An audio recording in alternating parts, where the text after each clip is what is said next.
Liverpool v everybody. We are back finally. Got the guys back together after some time away. Um, Liverpool obviously keep on winning. We're going to dive into that. But before I start, obviously want to just introduce two of the usual guests. We have Gary here. Gary, how you doing, man? I'm good, bro. How about you? Good, good, not bad. Mame, good to have you back too, man. Yeah, How I'm you doing? good. I'm good. Thank you. Hope you're Good, good good. too. Yeah, yeah, I'm hanging in there. Yeah. So last game was obviously Wolverhampton going out to Molineux, and we all know that a lot of fans were saying that to this point, Wolves probably gave us our best game, not only at Anfield but just in general in the season. So we kind of knew we'd have a battle on our hands. Obviously, we played at Anfield. They had made several changes. Wasn't really their strongest lineup. Also had maybe 45, if that, 48 hours in between that game and their last game, and they still put up a good fight. So again, we knew coming to this game was going to be tough. We'd had the similar lineup or same lineup, I would say. We just talking about before we came on. Gary, just starting with you, man. The lineup when it came out, is that something you expected, or you felt like surely he wouldn't go with this again, or just what were your thoughts when you saw the lineup? Yeah, I mean, I actually predicted that sort of team again. I just thought that you have to play the same team again. There's not a lot of options that we can sort of bring into the team at the minute because obviously what players coming back from injury, but obviously Matip, Gomez playing so well, so he wouldn't come into the team. Fabinho, even when he came on, he looked a bit rusty. So you can obviously see that he's been out for about 2 months or 1 month and a half or something like that. So we didn't need to rush him back in, and when he came on, as I said, he looked a bit rusty and slow. So it had to be the same team. And Milan, obviously, he was out anyway, so you wouldn't have played. So as I said, Fabinho, Henderson, Chamberlain, and Wijnaldum. That was the missing three, obviously. So, and it was a team I expected. Really, I did predict that team. But I think now in the next couple of weeks, in the next couple of games in the league, I think we're gonna have to rotate a bit more. Obviously, with a couple of injuries we have with Mane, so Mane and um, who else? Well, obviously Mane, Kate is out. So we're gonna have to rotate a bit more, but to keep players fresh for the upcoming games. Because obviously playing the same team 3 times in a row isn't ideal, but because we've had sort of one game a week, it hasn't really mattered. So we didn't really have to rotate too much. Yeah, Mame, what are your feelings about the lineup? Kind of similar? Anything different? So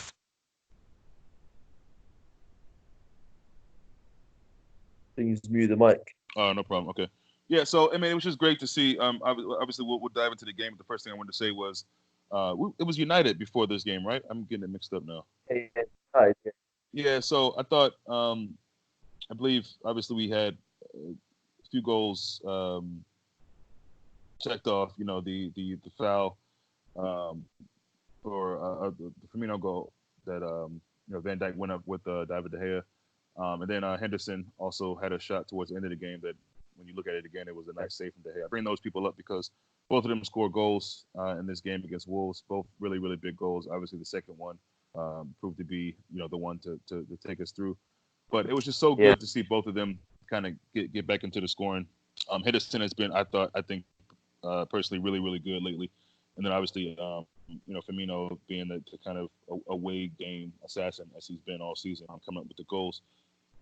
Wolverhampton played really well in the game. Obviously, I thought Traore, who's a guy who seems to just step up big for them in big games, um, he'll play good against City, he'll play good against us, and then he might not play so well against Brighton or Palace or something like that. But he steps up in big games, and I think Raul Jimenez was good as well.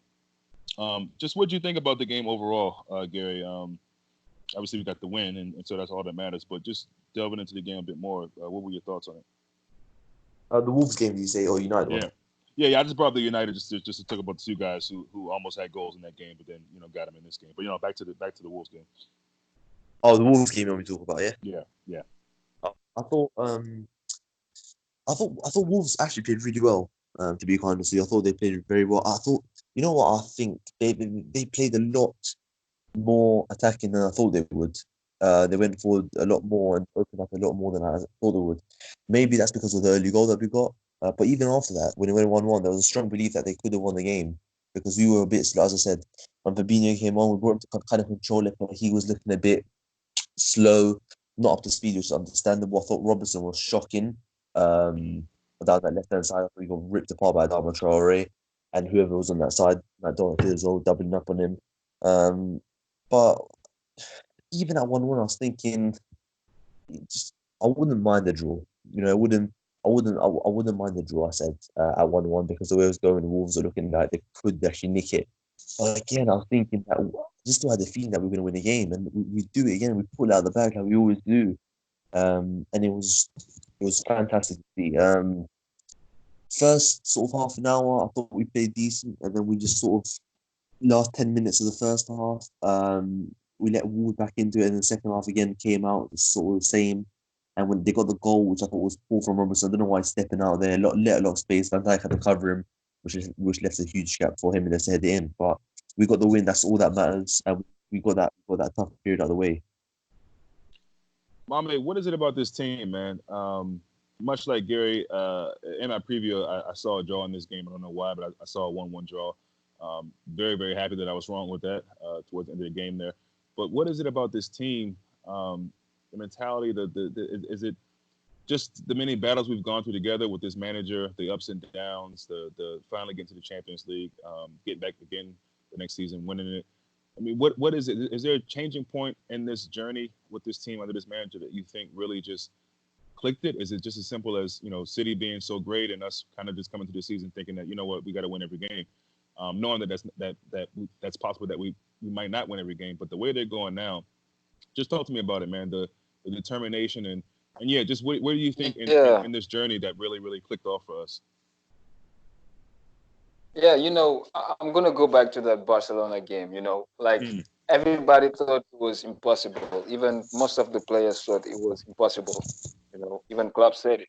Mm-hmm. And the thing is, when you just come back from that, you know that you can achieve anything, and that's exactly what's happening here.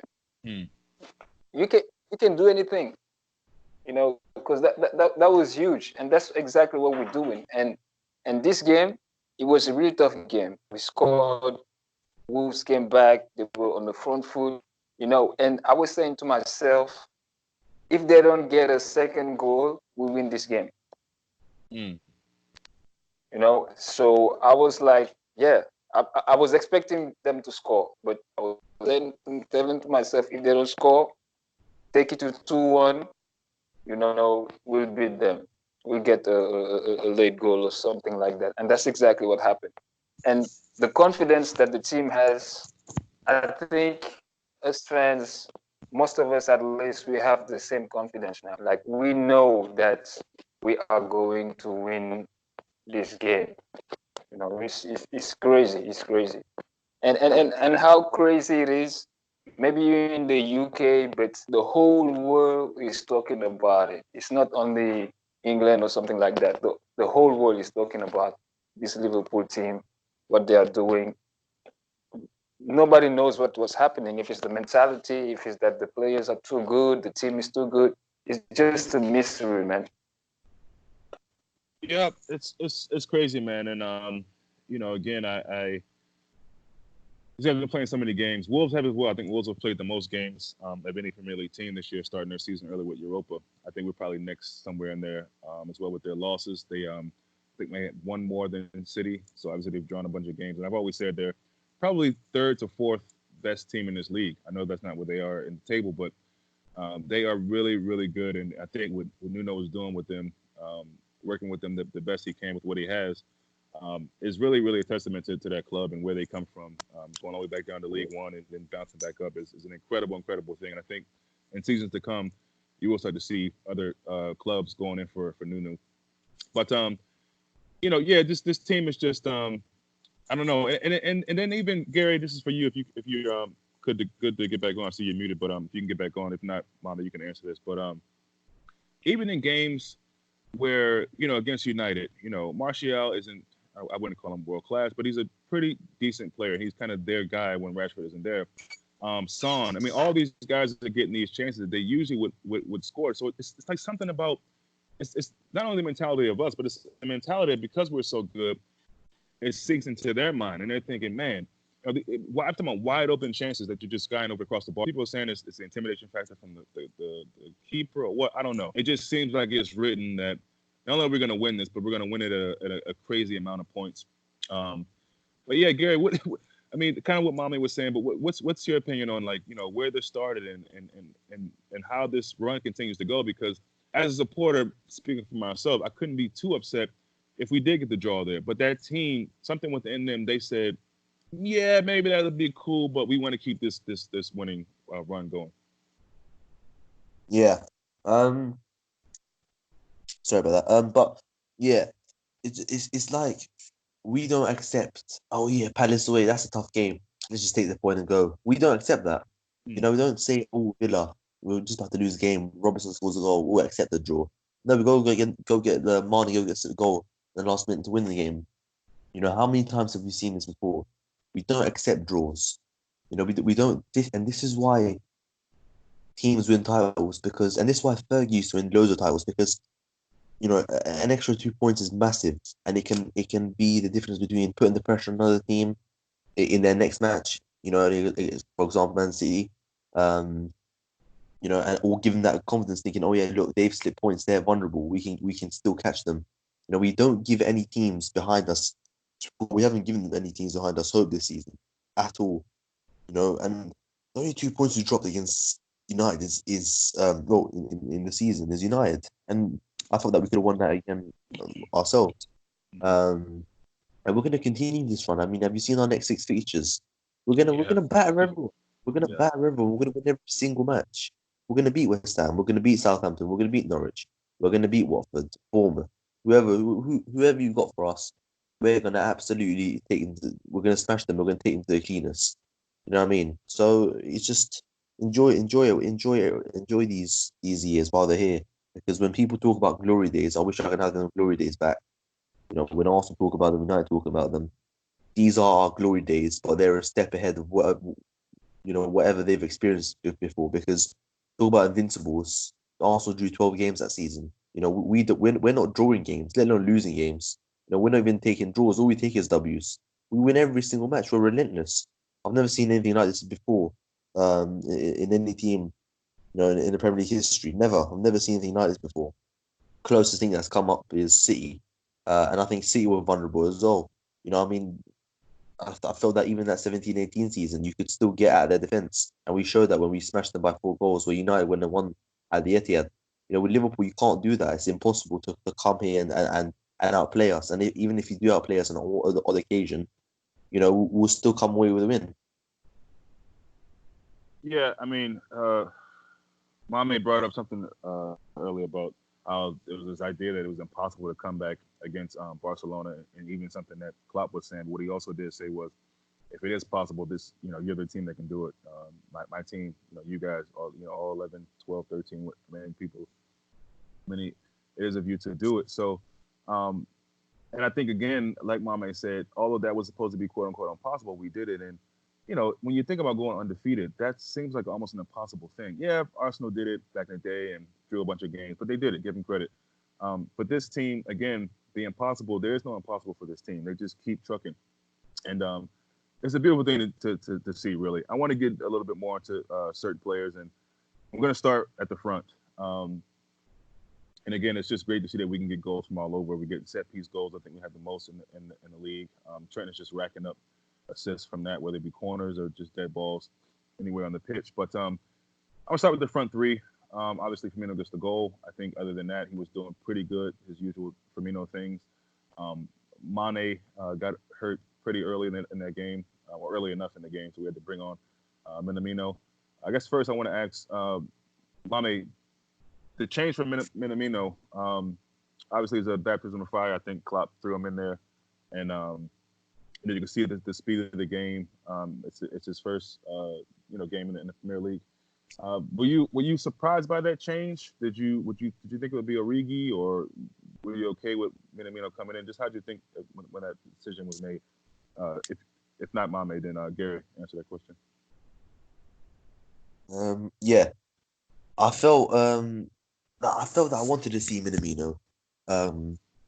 instead of Marie. I thought that, you know what, let's just see what he's about in this sort of 60 minutes that he has. And maybe in hindsight, maybe Marie would have been the better choice. But at the same time, I felt that Minamino, he's obviously still got a lot to work on. But we saw promising things from him. You know, picking up the ball into little pockets of space, you know, linking up. And this is just a start. I mean, we've seen this many times before with players that Klopp assigned that once they get going, a little slow start maybe, but once they get going, you know, they're not gonna stop. They're just gonna keep on going like a train, and that's what he's gonna do. I mean, this is, as I said, you know, you could say that we've already won the league. Why did we need another signing? That's what rival fans are saying and all that stuff in January. But he's gonna, as I said, and look, you know, all these injuries, Minamino's come in and he's helped us already in FA Cup games, in Premier League games. You know, it's gonna be obviously next season is where we're gonna see more of him. But it's a great signing for now for to push us in competitions such as the FA Cup, because I want to win the FA Cup. It's not like the League Cup where I'm not really bothered about it. The FA Cup Of course. is a much more prestigious trophy than the cup than the League Cup. Going to Wembley, we haven't won the FA Cup. I think how many years is it now? 14 years. So it's why not go for it? We've got the league wrapped up. You know, the Champions League there. We've got and the players come back from injury. We've got enough quality there. As I said, Minamino is going to be massive in these sort of games coming up. Obviously looked a bit slow. I don't think, and the club did say actually at half time he's feeling his calves. Obviously, he's not ready, not up to the speed yet. Because I think his last game of football before the Everton one was against us in the Champions League. You know what I mean? So he's had about 2.5, 3 weeks off, and that's like a mini preseason, isn't it? So you're just gonna get better from here. But all I wanted to see was some promising signs, and I saw that, and the club even said that himself. So I'm happy, and he's gonna get a lot more minutes. He might play tomorrow because Klopp said that obviously with him not playing a lot of football, maybe he might come off the bench instead. But I expect him to play tomorrow, and with Mane's injury in the next couple of games, he might have a chance to get some more minutes in. But there's loads of games of the season left. It could be about there's 15 of the league left. FA Cup could be about 3, 4, 5. How many we get there? Champions League as it could be about 6 or 7. So still got about 30 games left. 25 to 30 games left, which is a lot of football to be played. And he's going to be important in all those games. Yeah. Spot on with that. I think, Minamino, like a lot of players that comes in under Klopp, there's a bending in period. Obviously, he's on the bench. He is match fit to a degree and has been playing with his the other club he came from. And I think, again, the best for Minamino is something we'll see towards the end of the season and definitely next season. So I definitely think it's a big sign. And I think, you got to big him up for being able to come into a game like that and trying to find the pace of it and do what he can in the game. I thought he did well. MAME, coming to your best player or your favorite player now, Salah. Listen. And towards the end of that game, he almost had me pulling my hair out. I get it. Mane's down. You want to be superhero. You want to play superhero ball. You want to be the guy to get the goal. And there's an argument to say, you want your strikers, forward players, goal scorers to be selfish to a degree, but you also want them to do the best thing for the team. And what's frustrating for me is that Salah in a lot of post matches, he'll say things like, and usually it's games that he scored goals. And they're interviewing him and Hendo or him and whoever else. He's always saying, all he really cares about is the win. And you say that. That's the right thing to say. But sometimes for me personally, his actions don't show that. To me, it shows that he wants to be the guy that gets the win. It has to be him. And if it's not him, maybe he's not too pleased. Now, I don't want to believe that, and I want to believe what he's saying about being happy that we win. But when he's making decisions like that in the field, MAME, am I wrong for thinking that there's a bit of contradiction there? Yeah, of course. Again, the whole world is talking about it. Everybody's slating him. I even start like defending him, just because I'm a Liverpool fan, Right. But it's really frustrating, But I come to the point where I understand Salah, like he was at one level, he's not at that level anymore. Not that he's not as good as he was, but right. More people are being maybe more important than him in the squad. Mm. And gotta make he gotta make up those stats, and I believe that Salah wants to leave. You know, Ooh, so you say you believe he wants to leave? Yeah, maybe I'm Okay. wrong. No, maybe you're right. I That's just want to make sure I heard you right. Yeah, that's what I'm feeling right now.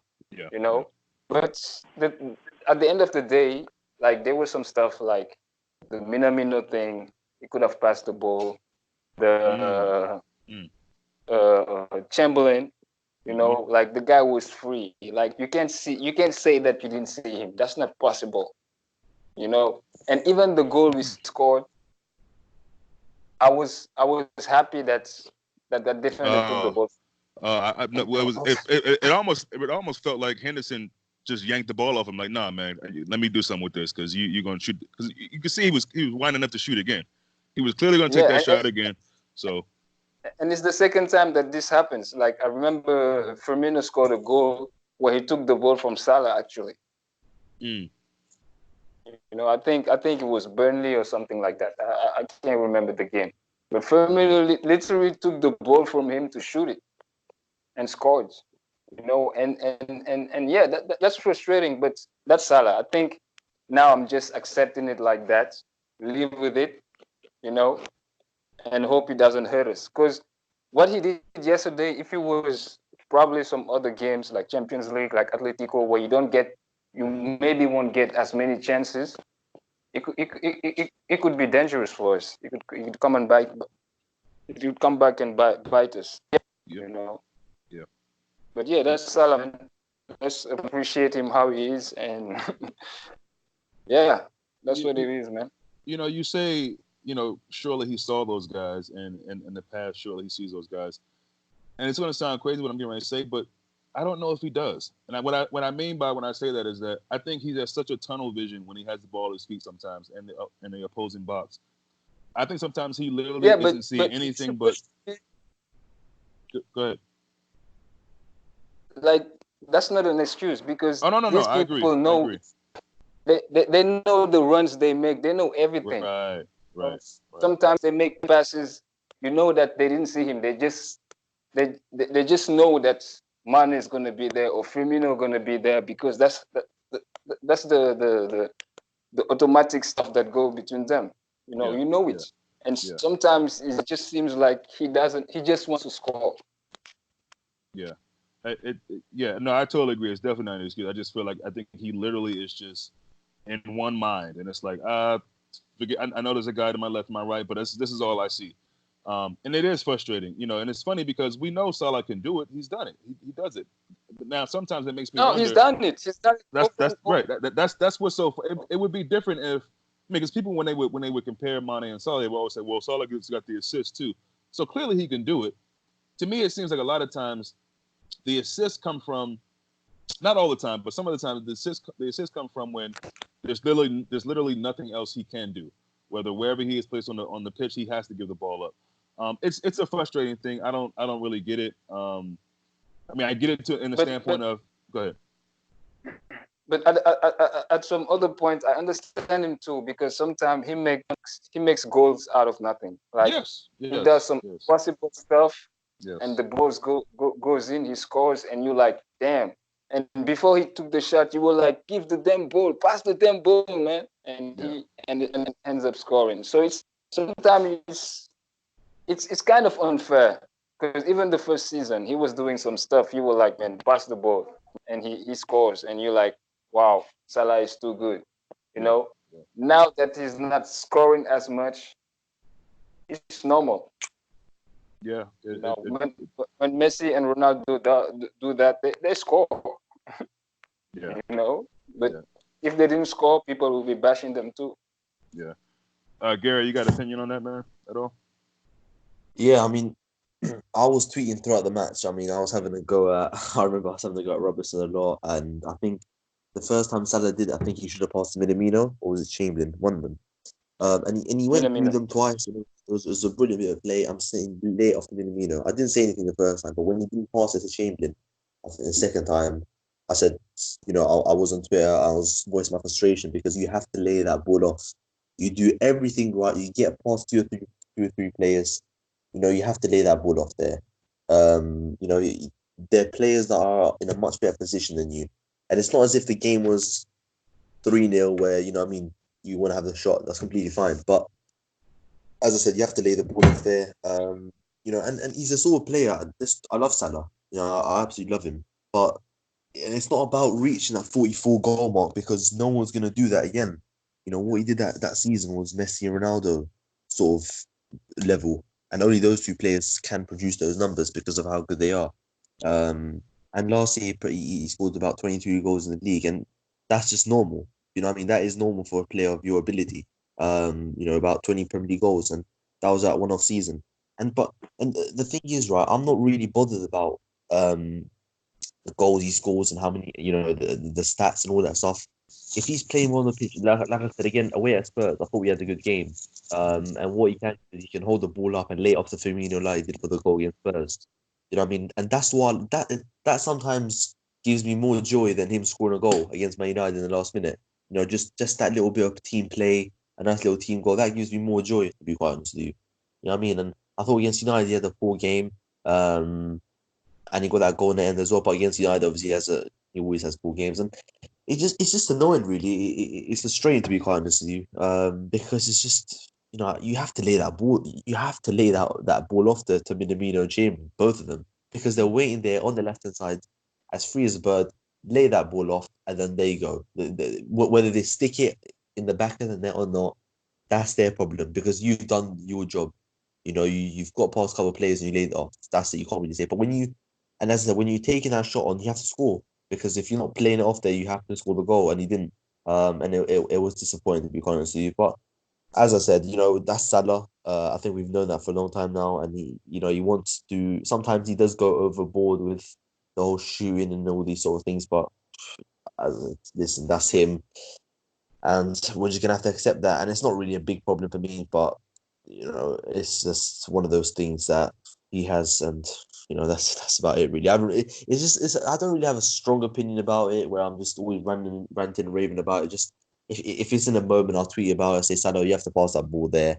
I've said that many times. You can look through my Twitter, but yeah, you know, he didn't lay the ball off. Oh well, we won the game, as I said. But if we don't win the game, obviously there's different consequences because when this happened last time, Mane, we won the game 3-0. Didn't really care. This time, won the game 2-1. Didn't really care, and this has been the situation before. So yeah, it's just one of those things. Yeah, I mean, he's still where is he at on goal scores? Goal scored this year. Is he 15? Goals. I think it's He's got 11 Premier League goals. He's got about 15, something like that. 15 all around. Yeah, so I think that's still tops in the team. The other thing is, hey, Salim, welcome, man. The other thing is, you know, there is more of a. It is, at least it feels from where I can see. There's more of a there's more guys on him. You know, you see every game he's tussling with dudes, trying to shrug guys off, and there's a frustration factor there as well. And look, he wants to get the goals, whether it's him trying to chase 44 or just that's what he's been asked to do on the team to score goals. So I kind of get what Gary says. I get what Mame says. It is frustrating. At the end of the day, we did win. At the end of the day, Salah is still a huge threat in this league. Let's not forget that. And so I guess when it comes down to me is I wonder if we talked about this before when him and Mane had a little bit of bust up. I forget what game that was against, but they had a bit of an issue there in the game. Burnley. Was it Burnley? Okay. Burnley, and we spoke about it there, and I don't know if it's something to do with Klopp having to have a word with them, if it's really that serious. It does make me worried again. I think Mame brought it up in the Champions League, which is a whole different kettle of fish. You know, could that come back to haunt us? Could that be a game where we don't win? And maybe it is because of, you know, decisions being made like that. Can I be the devil advocate? Yeah, please. Just go ahead. Let Mame go first. Go ahead, Mame. All right. Go ahead. Yeah, I think at the same time, Salah is very intelligent. Like he doesn't do it. I mean, he doesn't do it like with any team, like any kind of matches. You know, I think that he felt that we would win the game anyway. You know, like yesterday we were 1-0 up and stuff, so he was like that. But it's true that I've never seen him doing it when we like 0-0 or 1-1 or something like that. every time he does it, we have an advance over the other team. You know. Yeah. So that's just what I wanted to say. Okay. Yeah, let me, saying my bad. You're right. My bad is back, but you gotta accept though. The only game we dropped point is the game he didn't play. Mm. So you got to see that. If you look at it, if you add him right now, he's the only one who has that winning streak going for him. That he has 23 consecutive wins going for him. So he hasn't had anywhere like a drop of 1 point drop or anywhere. Like he still has that consecutive. I'm just being a devil advocate. But yesterday I was kind of mad at him. So I was like, you could have laid it off. It was like one pass. He could do it. Let's be honest. The guy makes like wicked, crazy passes. I mean, that pass to Keita against Bournemouth, or that pass against to Mane against Sheffield. He can make those. He can take those risk pass. That's cutting risk pass. Like he doesn't need. Those assist guys who go for that narrow risk passing. He's one of those guys. So I was confused as to why he didn't just pass it to Minamino or Ox. Or you could he could be probably processed himself. You know what? Could I trust He wants to Minamino? make the goal, though. Could I? That's why. Yeah. He could probably say, in the split second, could I trust Minamino? Could I trust Ox? We don't know. We could say It's that. not, We could it's not say about that trusting. yeah. Well, yeah. Bro, it's pretty clear that he wants We to score the we goal himself. yeah. I mean, yeah. But I'm not too concerned about it. Klopp. One other thing we're forgetting about is Klopp probably told him, "Hey, anytime you have a chance to shoot." And he's one of our most clinical. So if Klopp is probably telling him, "Hey, if you see it, and you think you're taking the chance, take it a chance." So yeah, I think him and Klopp needs to readjust themselves again. They need to talk again and say, you know what, hey, cut back. He's the one who came out in the after the Mane desktop telling him, I want Salah to shoot anytime. He's the one who said it. So they need to go back and say, hey, when you have an open guy, at least try to pass it or try to do something with it. But as long as Klopp, the problem is what Klopp is telling him. If Klopp is telling him shoot on sight, then that means a green light. Yeah. So Klopp and Salah need to have like adjustment of saying when is the green light, when it's not a green light. Yeah. No, Listen, I that's think that's that's not probably not going to happen. But that's not for Klopp to decide. That's for Salah to decide when is the green light, and he has to be intelligent enough to know that if there's a player Yeah. free, See, you're right. That's what I'm saying. I'm being the devil advocate of saying, what if Klopp is the one saying shoot on I sight? just Like, I don't think Klopp. because I don't Klopp think did come. Salah has those conversations. If I'm honest with you, like if I'm honest, I just don't think Klopp's that sort of guy to tell him don't shoot there. Like if I'm honest, I just don't think Klopp's that sort of guy. Maybe I'm wrong. Obviously, I don't know, but Yeah, I mean, look. I think we will. I'm gonna look. He's yesterday. I mean, the Wolves game only being the clinical and passing the ball was the area he was bad. Other than the touch, dribbling past players, doing all the things, he was good. It's just that yeah, last key part is where everybody pissed off.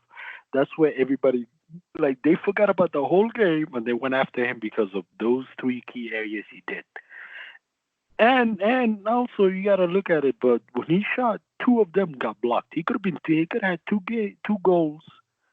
Cody made a really dive, like he dived all the way in, like he put his body in. I'm just being the devil advocate, so yeah. I mean, I'm not too worried but he's gonna bite us in the back, so we don't know when, but just well, be prepared. let's hope not. let's I hope think, it does then. yeah, and I I Man, think yeah, look like from the past 3 years, we've seen Salah play and everything. We haven't seen him where he made a bad decision where it cost us the whole game, or we drew 1-1, or Yeah, that's true. it That's hasn't true. happened yet. yeah, I mean, I definitely appreciate you being devil's advocate, and I agree with a lot of things you're saying. I think the stat about us having Salah and somehow means that we win games or something like that. I know that's not what you're saying, but I know that stat is out there. It's like that's the crazy part. But it's like it's a lot of games. Clearly, Salah didn't really do much to help the game. I mean, that's just the truth. Like, and again, it's not about scoring goals, but because it's almost similar to that whole idea that when Fab went out, somehow we were better defensively. And I know it's almost like people who think that it makes their case better because again we conceded a goal when Fabinho was playing. So it's just one of those things. Those are just like really weird, strange kind of stats or whatever. But again, I think we're all saying the same thing. There was some frustration from Salah. It's not anything new. I mean, Mane does the same thing sometimes. So it's Mane has done that before or had chances that you think he probably should put away. But let me be one interrupt you. One double against the Sheffield United when we played them on the second Thursday. He could have squared it off for Fabinho. Fabinho hasn't scored in home game, right? Tap in, but he took the biggest shot. So I was I forgot about it. I didn't even care. People some of our fan base take it too far. We need to have like a parameter. Like, hey, this is where we need to be, but we cannot say, oh, Salah is the only one doing it. I mean, Mane does it, Firmino does it.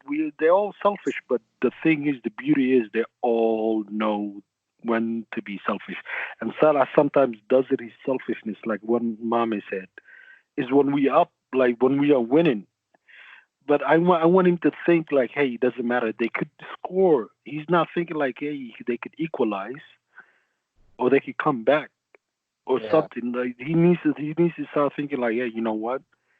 I don't have to worry about being the outright goal scorer. I have Mane. I had Firmino to help me out.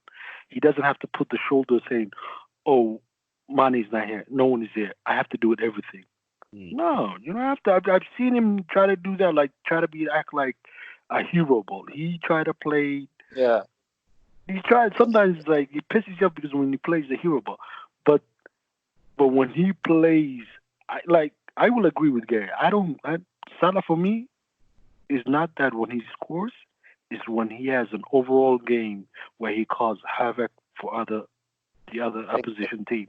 That's what I want from Salah. I really don't even care about that. If he scores 30 goals or 20 goals, he's always going to score 20 goals in leagues, 30 goals a season. He will do that. But I don't need him to do the 40 or 50. You don't have to be Cristiano Ronaldo level. You don't have to search them. You could be your own level. That's what he needs to be. He doesn't have to be like, oh, I'm being put in the sphere of Cristiano and Messi. I have to be at there. No, you don't have to be. You have to be at your Salah's level. Salah's level is where he needs to be at. That's it. He's a good player. He's an incredible player. I mean, he doesn't have to. I was watching the Mane's documentary, where his movie, and Klopp was talking about the Barcelona game where Firmino and Salah was not there, and he was saying Mane was incredible because he did the job of two guys, of Firmino and Salah, and of course his job, And that game, Mane didn't score. He didn't he didn't try to be selfish or something like that, And that's what we want from Salah. Yeah, I mean, like one game. Let Mame finish. Yeah, go ahead. Yeah, if Firmino and Mane didn't play and Salah was alone on the field, he would be selfish, because he would think that he has to do everything on his own, and that's my point about Salah. Sometimes you just have to trust your teammate, and the difference between Liverpool and other teams is that we trust each other. Even if you see Klopp trusts his players, and the difference with Pep doesn't. He doesn't trust his players. So why the players themselves don't trust in each other? That's stupid. Yeah, I mean, like, it's not a one-man team. It's not like 2017-18 season where we relied heavily on him. It's not about that. It's that the team is complete now. Mane has stepped up. Firmino has taken himself to another level where he doesn't have to worry about being, striker. Like, Goals coming from everywhere. Yeah. Van Dijk, yeah, Henderson. I mean the team is complete. That's why this Liverpool team, when everybody's look at it, they say, "Oh, like they think like, oh, we miss Salah." No, somebody else steps up. Oh, Mane now is gonna be out for 2 weeks. What I'm hearing, somebody definitely is gonna step up from that left side. So the team Well, is that's complete. Him doesn't have to think, oh, I'm alone. I have to do this by myself. I have to act like 17, 18. No. Hmm. Like we've seen games where he didn't score, but he played an amazing game. He assisted. He did all that. yeah. Let's move on past Salah and focus on the midfield. Garrett, come to you first. I said it before. I think Henderson has been just incredible, and of late anyway, just really being a true captain out there, and leading by example. Obviously, it helps when he gets the goals, but all the other work he does, we know he runs all day, but just think he's been really, really good lately. But yeah, your thoughts on Hendo over the past few games, Gary? I mean, I put him as my profile picture on Twitter, if you ever noticed. Oh, I mean, he's been brilliant. He's been absolutely brilliant. I think compare him to that number 6 position to maybe how many years ago? A couple of years ago, to the 17-18 season, maybe something like that. I mean, even when he's playing in the number 6 position now, he just looks like a completely different player.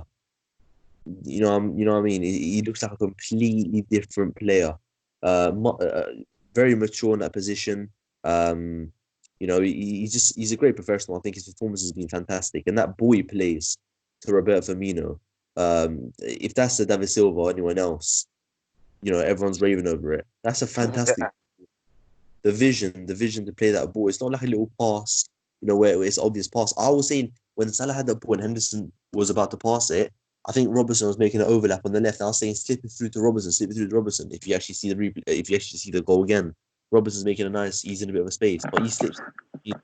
And it was just a brilliant pass. And it's not just that, he gets the goal as well. A goal and assist, contributes heavily to the game, and he's been fantastic since, let's say, since the City game, where he played that fantastic game. I think he's been very consistent, and his performance has been brilliant, because I remember he started the season and he had a few good games, about 3 or 4 good games, and then there was a little spell in between, sort of like Sheffield United, Salzburg, where we were at home, Chelsea, United, the United game, Leicester game, where it was a little sticky patch. Of the Villa game as well, I remember it was a little sticky patch. Wasn't playing as good, but now he's got back to himself, and he's been fantastic over the past few weeks. And he deserves all the praise he's getting. So, yeah, as I said, he's a regular in the team, and that's the way he's going to stay, because if you're playing like that consistently, for Liverpool and for Klopp, you're gonna be in that team every week. And he's playing like a captain. He's playing like a leader. He's playing like a professional. As I said, he's much more mature now in every single position he plays, whether it's the 8 role, whether it's a 6 role. He's gonna move back to the 8 role. He's gonna be back, but yeah, he's been a great player for the past couple of months, especially in that holding midfield role while Fabinho's been out. Yeah, and that last bit is what I was gonna say. It's a good segue, and we've been talking about it, how Fabinho's been out for a while, but it hasn't really felt like we've missed a beat. So yeah, no, I think Henderson's been incredible. Mame, your thoughts on Hendo? Yeah, Hendo. I think Hendo. If Hendo wasn't Hendo, we would call him a world-class player. Yeah, right. Right now. I think that people really.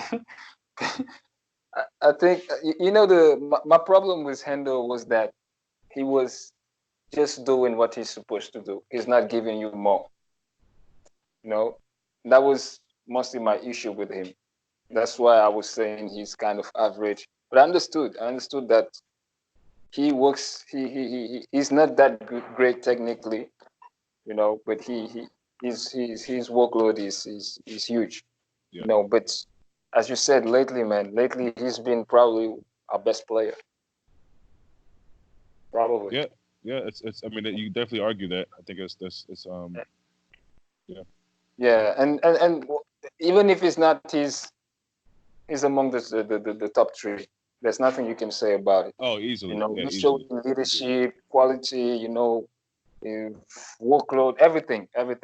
You know, I'm really happy about him this season. I hope he stays like that. You know, but and the problem is, sometimes I think that he won't last because he's been playing a lot lately. Probably too much. Like he's been playing all the games for like 2 or 3 months. If you Yeah, look good at point. it, you know. Yeah, good point. Yeah, hoping we're getting some reinforcement back sooner than later. Yeah. Maybe even see Lalana in there from time to time. But because I mean, look, a lot of these guys do need rest, but you wouldn't know it because the way they play on the pitch. There's no excuses in their performances. There's no excuses in their post-match interviews. They've got their eye on the prize, and whatever they got to do. That's the thing about Henderson, man. Oftentimes I think we as fans probably wonder what Klopp saw in a lot of players that have come in and gone out or stayed around too long. And you're starting to see, I think, now look, Henderson did start the season off great, and he'll probably go through a patch again. He might not be great, but I can't see that coming. I just think he's so determined. Part of me thinks some of this kind of him stepping up in his performances, I think he kind of goes back to, was that 13-14 when he got sent off against City? Yeah. Yeah, I think there's something in this guy, man, just that he wants to do so well for this team. And he's one of the guys that you really see that just epitomizes team player. Plays where he wants, doesn't sulk about it, and does pretty well most of the time. I think so. Yeah. But Salim, your thoughts on him, though, man? To wrap it up. Oh man, the captain, man, the captain. What can you say, man? What can you say, man? People doubted him. I'll be honest with you. I didn't have a doubt on him, but I was questioning his commitment. Like I won't say commitment. Don't lie, No, Salim. no, no, Don't lie. Be no, no, no. honest, man. I'll be honest with you. I wasn't doubting him. I was questioning him of the style of his play, like the way he plays in his position, because we didn't have number 6, the DM, and he was getting passed. You saw like technical players were passing around our midfielders in the early times, and I was like, okay, because under Rodgers he played as the 8 position. He was playing box to box. I knew what he could do at that position, but I was like, okay, what is he doing? And then I seen when Fabinho came in gradually, you started changing, and I think, in my opinion, I think he learned a lot from being next to Fabinho in that position, playing that position from Fabinho. I think to me that's where his level of game has increased right now. It is. I mean, we were concerned about our number 6, like, oh, who's gonna be number 6? Who's gonna take care? We were saying probably, oh, let's play Genie in that position, but we forgot about Fabinho. I mean, who was concerned about Fabinho? Like, oh, Fabinho is back. That's the way right now it is.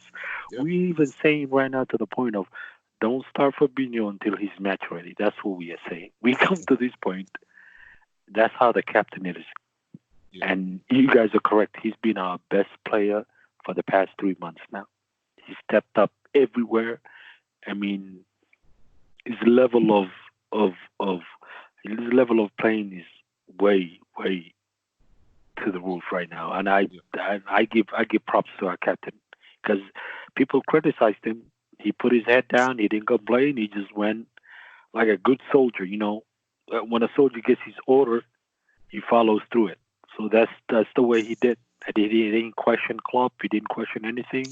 He was asked to do what he did, what he was needed to do, and he did it.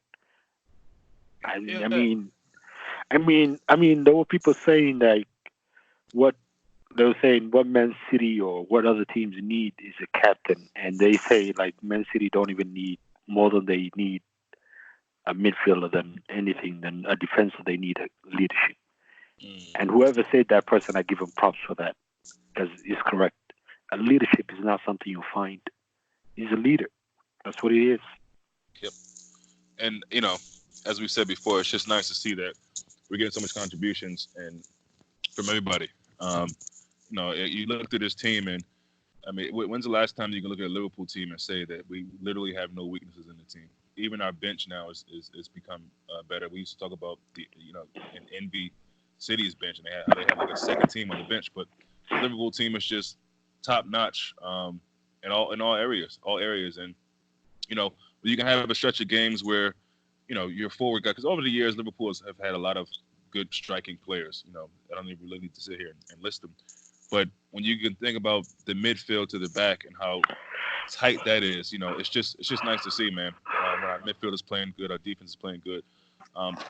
So yeah, just for sake of time, I'll just quickly talk about, Genie. I think has been incredible as well in that midfield. Oh, Genie is a machine, man. Yeah, Genie has been, and it's funny because I think even I've been guilty at it sometimes, thinking that he's, we've been calling him Ghost and things of that nature. But if you really, really, really watch the game, sometimes back again, you see how much work he's doing, man. How great he is, and that's why I always say I think Genie is a world-class player, a world-class midfielder. I mean, to see where he's come from, playing at Newcastle in the position that he did, I never imagined him doing this. But somehow Klopp saw it in him, and he's become this incredible all-action midfielder. Can pop up for goals in big games.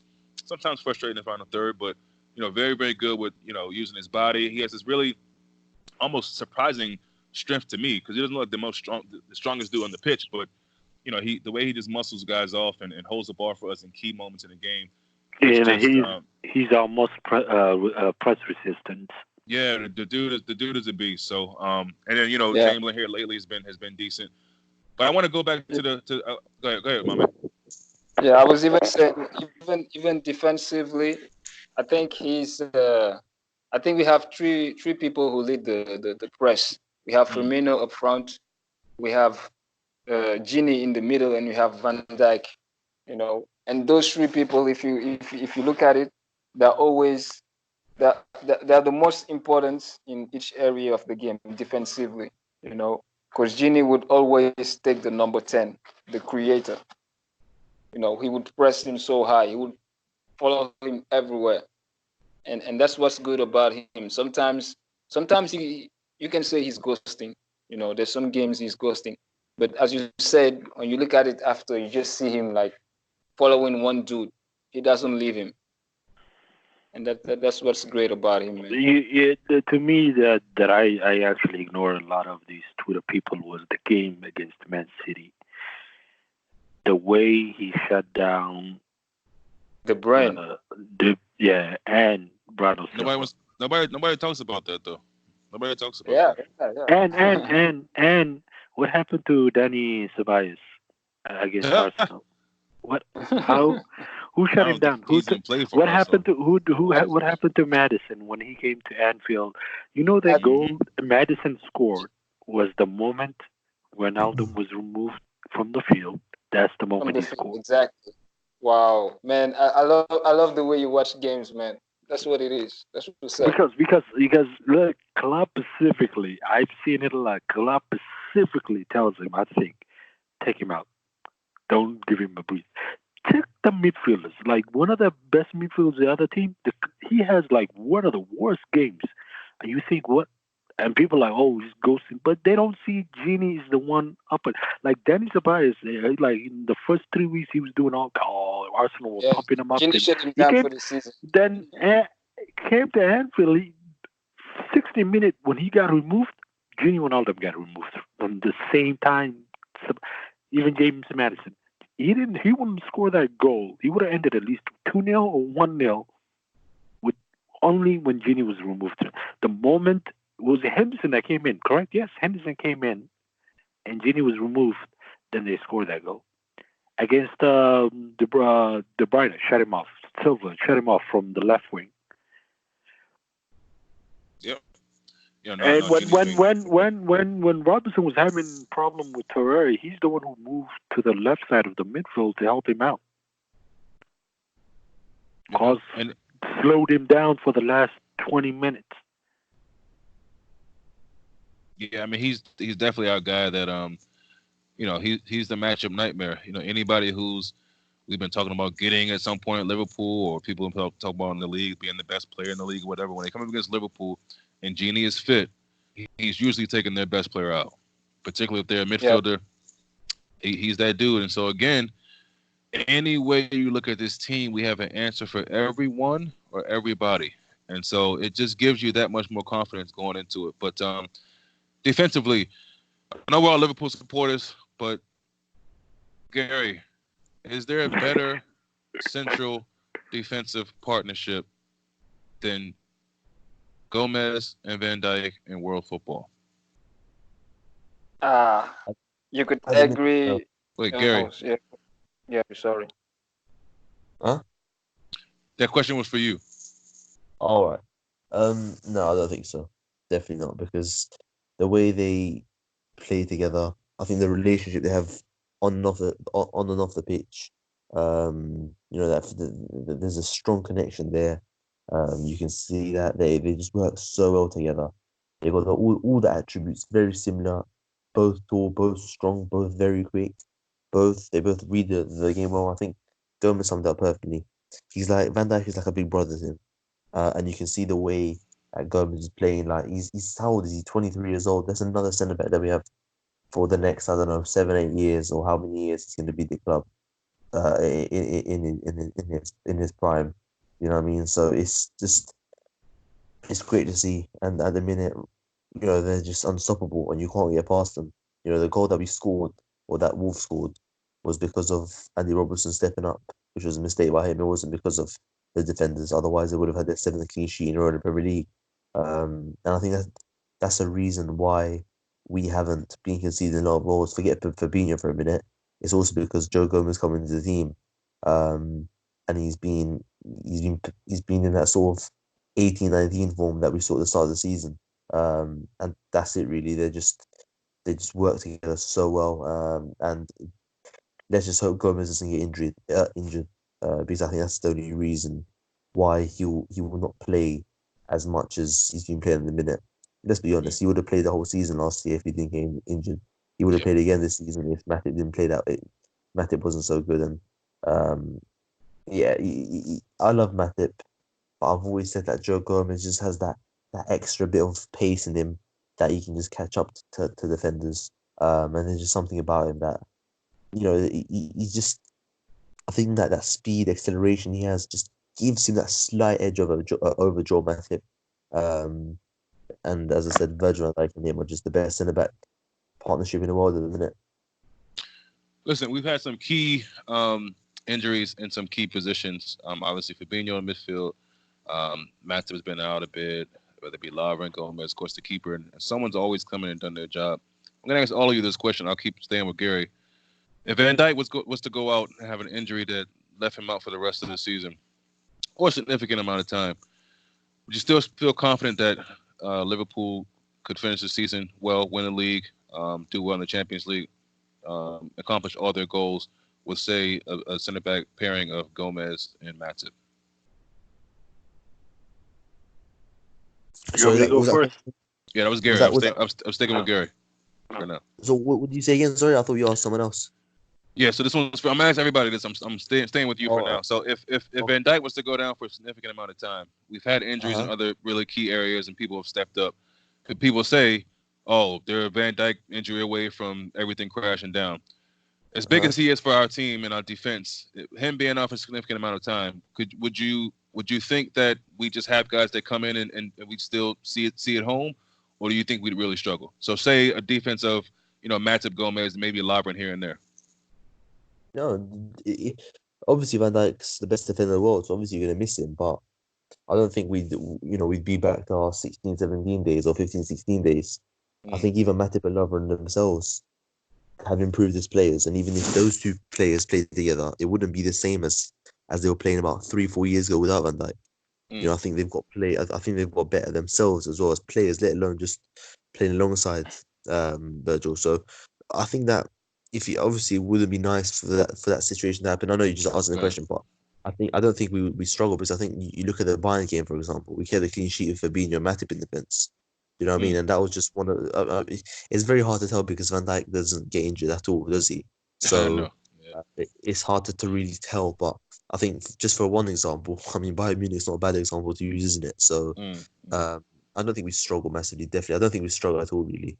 I just think the team's set up in a certain way that, however good the player is, we have a sort of system of a way of playing that, as I've said before, if you have a system and a way of playing, any player that comes into the team will understand that way of playing and they're going to perform. As I said, with loads of players, Origi, Lallana, it doesn't matter about the quality of the player. That's just an added bonus, obviously. But if it's for a couple of games here and there, if you have a system, a way of playing, it shouldn't matter at all. And that's why we can make changes in midfield all the time, because all the players understand the way of playing and the system. And that's why that's why I'm not really disappointed with Mane getting injured too much, because I know we've got players chomping at the bit that understand the way we play. With everyone's bought into the way of playing, into the system. I'm not bothered at all. You know what I mean? 'Cause I know Origi's waiting there to come, and I know Minamino's waiting there. And it's just an opportunity for a couple of those players to prove themselves, just like it was when Fabinho got injured. And that's it. Yeah, I got a different opinion on that Mame thing, but we'll get to that later. But Mame, same question. Van Dijk in a cruel world goes down. What are you thinking? Of course, it's gonna be hard the first day. It's gonna be hard to adjust because defensive partnership. You got everybody has his role. There's the one, I don't know how to say the position in English, but there's the one who's like Van Dijk, who's just staying behind and trying to organize and be the last line. And there's another one like Joe Gomez and Matip does, that just go for the ball, that aggress the striker. You know, so if you change, it will be hard the first games. It will be hard to adjust. But I think they can do it. I think they will step up, and maybe we wouldn't even miss Van Dijk later. But it will take time. It will take like 4 to 5 games. Yeah, you know. Yeah. And the most important thing is that Van Dijk is good. He's great, but the midfield is good too. The midfield is really good, and that's where the big difference will be. You know, of course we'll be exposed sometimes, but I think that someone like Fabinho will do an incredible job. Just he'll be more concerned if Van Dijk is not there, so he'll be putting more defensive work. You know, it's not about only replacing one player. It's about maybe changing the tactics a little bit to adjust. Yeah, I mean, I think naturally the defense in general would have their antennas raised even more if a guy like Van Dijk is out. So yeah, Fabinho, but I think Robertson, Trent, the goalkeeper, everybody would step their game up a bit more. But yeah, I kind of agree with you guys so far for the most part. And Salim, just to round it off, Van Dijk goes down. How do you think we're looking? Well, I think we will be okay, but I'm gonna go ahead and say something like, like Van Dijk didn't really improve a lot of the players in our defensive. Like Matip went to another level. Gomez is another level. Lovren is doing good. So I think Matip and I think if it comes down to like Gomez will be. I mean, right now to me Gomez is like the vice general to to Van Dijk. So with the leadership he gained from Van Dijk, I think him and and also Matip is like a vice general. Also, he has the leadership he learned from. I mean, he was literally like one of our best defenders in that game. He was the top 2 defenders in the world from January until he got injured. Yep. He was another level. The season he was better than Van Dijk. I have to say it. Yeah, he was. He was another level. Like, so I wouldn't be. I hope it never happens. You don't want any injury to our players. It never. I hope, God forbid, it never happens. But I think 1 or 2 games it's gonna be some shaky part. But I think them will understand. Whoever plays with Gomez will step up and play their key role, and Gomez will become like the next. I mean, I wouldn't say the next. He'll have that leadership and organization to organize the defense, just like how always Van Dijk is the one who's telling, hey, set the offside trap and get ready for this high line and all that. So yes, I think he will be like that. Yeah, yeah, I agree with all that. I just think this team is so good. It's like, again, we've had examples of different guys going down, key guys, and dudes just stepping up. I know Van Dyke is, probably a step up of some of those guys to a degree, but I think this team has shown we have the players and mentality to fix it if it needs fixing. So I wouldn't be too concerned. I wouldn't love it, obviously, but I think we find a way. Gary brought up Mane there, and while I do agree that the next man up and people are chomping at the bit to get in, I do think in a way, even though we're getting goals all over, and obviously I trust the team to keep going, I just feel like Mane being out, it almost puts a bit more pressure on us in our attacking because it's one less thing that teams have to worry about. So yes, I can see. I don't know what's up with Shaqiri. I have no idea what's up with that guy. But Minamino, obviously, I think Klopp sees him more of a central guy, whether it be a 10, even a false 9 or whatever. Obviously you got Curtis Jones you can throw in there. You got Harvey Elliott, Origi, of course. But I just think losing Mane for any significant amount of time would almost give me a bit more concern than it would Van Dijk. You say what to that, Mame? For me, it's not offensively for Mane. For me, it's like defensively. Like you could see in that Wolves game. You mean like when the pressing from the front and stuff like that? Yeah, when Mane came out, man, that Robertson suffered, man. Robertson really suffered. Mane wasn't there. Yeah. If Mane was there, Traore wouldn't allow himself to go to attack that much, And even if he did, Mane would be the first guy to try to stop him. Good point. So that's my problem with that. And if you see like those wingers, you got great right wingers in the league, and that's my only problem because I cannot see anyone else in the team who can play on the wing, attack and defend like Mane. It's not. You don't have that. I don't think you see anywhere. I don't see the whole world. I was going to say I don't think there's anybody in the whole world that's doing what Mane does, both sides of the ball. Exactly. So Robertson was really exposed. I was mad at him, but I understood that it's not because Mane is not there. And even last year, there was some point I was like, why does every time Mane goes out, they score? The opposition team scores. Yeah.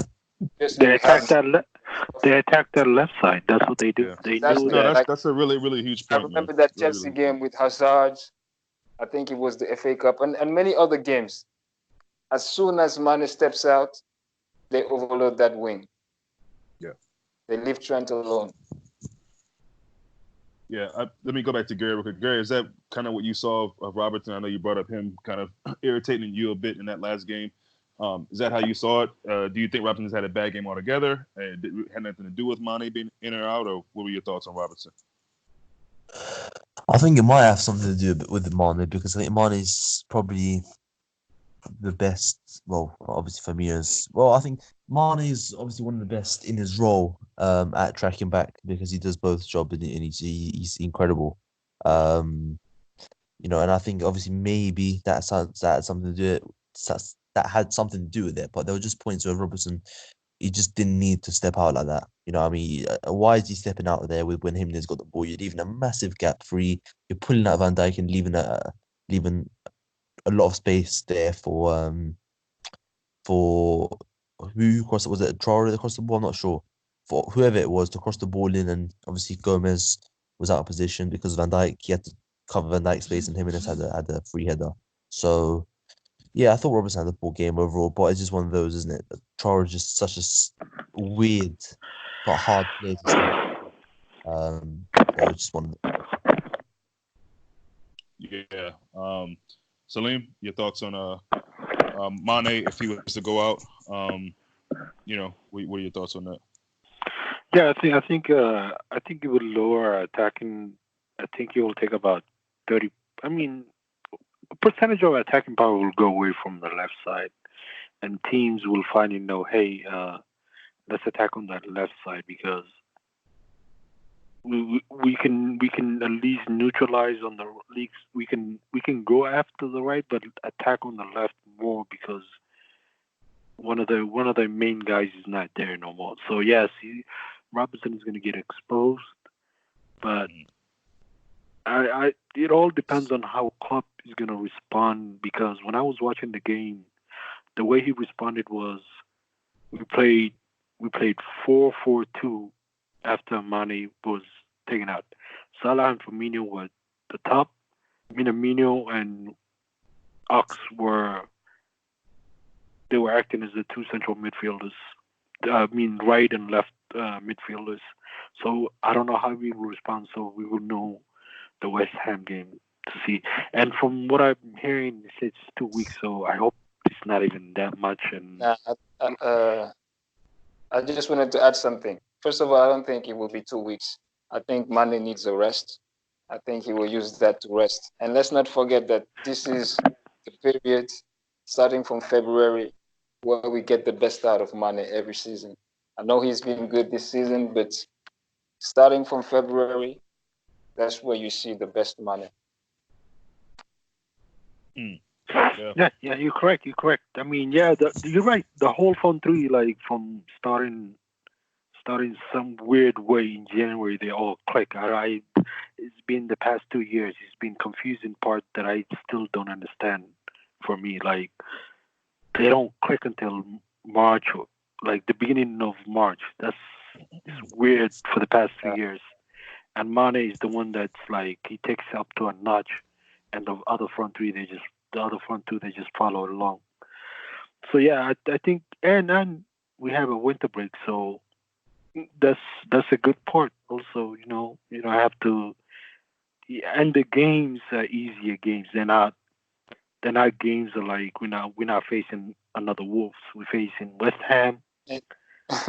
And we already So, won the league, so yeah, yeah. and West Ham, Southampton, and Norwich. That's the 15th, and we got the big game on the 18th. That's the CL game. So probably he'll be back. He'll be rested back, and I think Klopp is going to start rotating the players. We might even see Van Dijk get rested. So expect Van Dijk to get rested too. I think it would. He Robertson might needs have. a rest. Yeah, Robinson might even get a rest. So see some players. See some players get rested.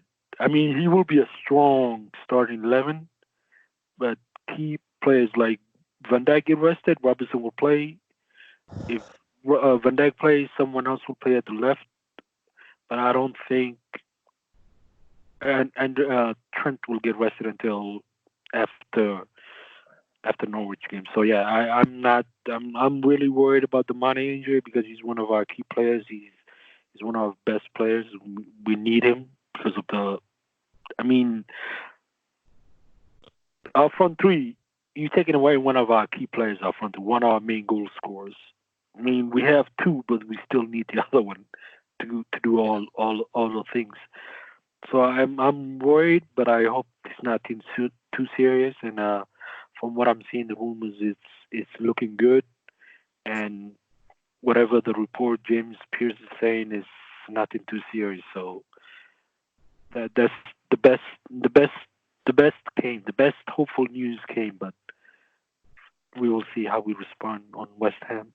I mean, we got FA Cup, but West Ham is the key game. Yeah, I mean, let's be real. I think uh, for Salah, for Mane to be out, this is probably the stretch of games where kind of feel like it's not that big a deal. Yeah. All due respect to those opponents, but it's not like we're coming up against City or Wolves again ever. Thank God, this season anyway. So I think we'll be fine. Yeah, I'm just glad it's not worse than it. It's what it is, and it's not worse than what it could have been. So Yeah, I think it. Yeah, I mean, let me interrupt you. He said when like you felt something, and some players when they feel something, they try to like work it out and try to go after it. He immediately singled I need to change, like, and that's smart from him. So he was looking out. He was more concerned about the other games coming up, other than let me see if I can play this niggle or this little tiny. I mean, some players really do that. So we got to give him props for that. So. And hey, our medical team is smart, so they'll get him rehabbed, get him situated, and hopefully everything's ready. Yeah, it's really good. They said this is a time where Liverpool, during this run, we were gonna falter, and there's no way we can do it. In closing, I'll stick with you, Salim. Is this team going undefeated? I know the title is already wrapped. Right. So to me, I want us to go undefeated. I think they will go undefeated, but when the title is wrapped, don't be shocked if Klopp gives the whole thing of undefeated the middle finger and says, I'm talking about if we are in the quarterfinals. I mean, we're definitely going to reach the quarterfinals, semifinal, and we're in a tough fixture with, let's say we face tough games of Juventus or PSG. If he rests key players, I wouldn't get mad, and I wouldn't get mad of losing a game or going undefeated. It's just if we are undefeated until May, that key game, and that key game is against Arsenal, right? Because Arsenal will literally do anything to see Liverpool not win.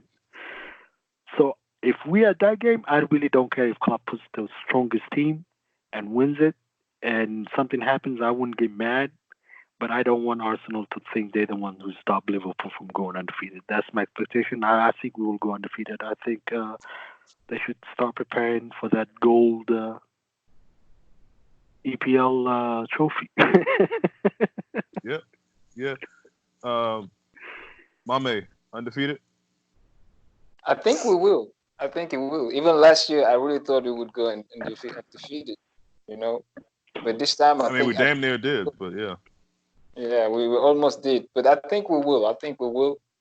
And let's remember that undefeated is not about winning every game. You can have a draw or two, right. Even 5 draws. We don't care. I think we will. And for me, the most important thing is not about being undefeated. It's about winning the league this year, winning it next year, the Champions League same, and for some more years.